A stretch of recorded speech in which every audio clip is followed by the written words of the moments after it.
just alongside Cleveland. We'll see how far they go, guys. We will indeed. Thank you, Doris.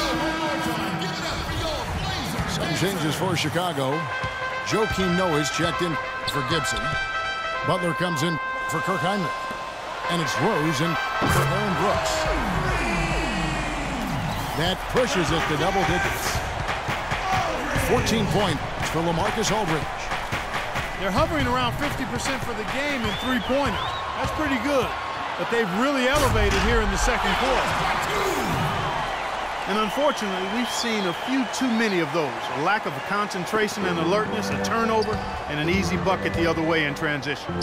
And if we see a few more of them, this game could be in danger of getting out of hand quickly. Well, what was supposed to be the triumphant return for Derrick Rose a year ago quickly turned into another nightmare season. Finally returning from that torn ACL in the 2012 playoffs, he managed only 10 games before tearing the meniscus in his other knee. Just devastating. We obviously hope that Rose can come back and put in a full season.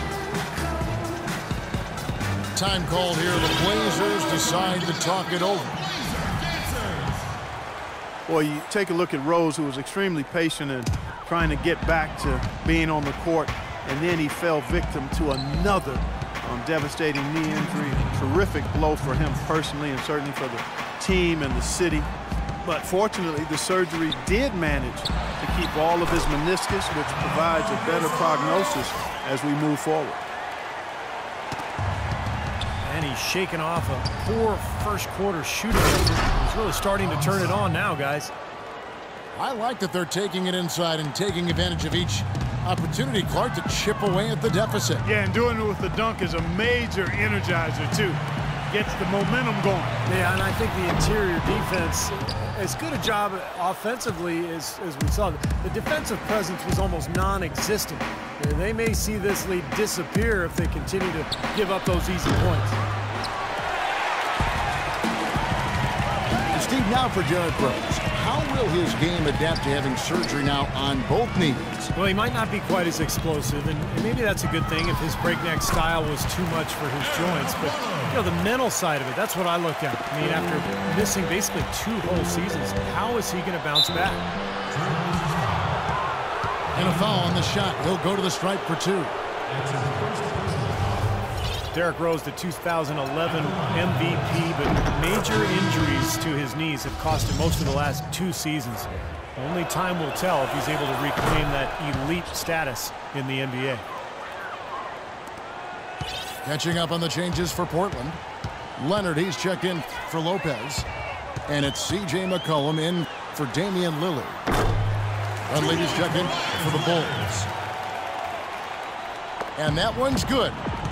Bulls trail by 14. And you recall Derrick Rose had some knee issues at Memphis as well. Yeah, nothing nearly as serious as what he's encountered recently. But hey, he's only 26. Even if he doesn't win another MVP, I think he's still got a good chance to be an impact player, a high-level impact player, even an all-star going forward. And no question, he got bumped on that shot. Definitely no room for discussion on that one. Well done again. He doesn't have the same problems at the line that plague some of the NBA's other big men. Out of this world, aerial skills for a guy of his size. Kevin, that's what separates him from some of the other point guards around the league. The ability to rise and throw it down. And I wouldn't be surprised if that spurs them on. Maybe he sparks a little bit of a comeback here. He has not been on his game, and you know, their deficit isn't totally on him, but he has not helped the situation. And Matthews gets it to go. Really good awareness right there on the assist. Here's Rose.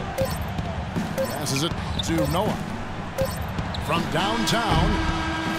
He got it up that time, but it wouldn't fall. And that does it for the first half of play. Trailblazers lead by 14.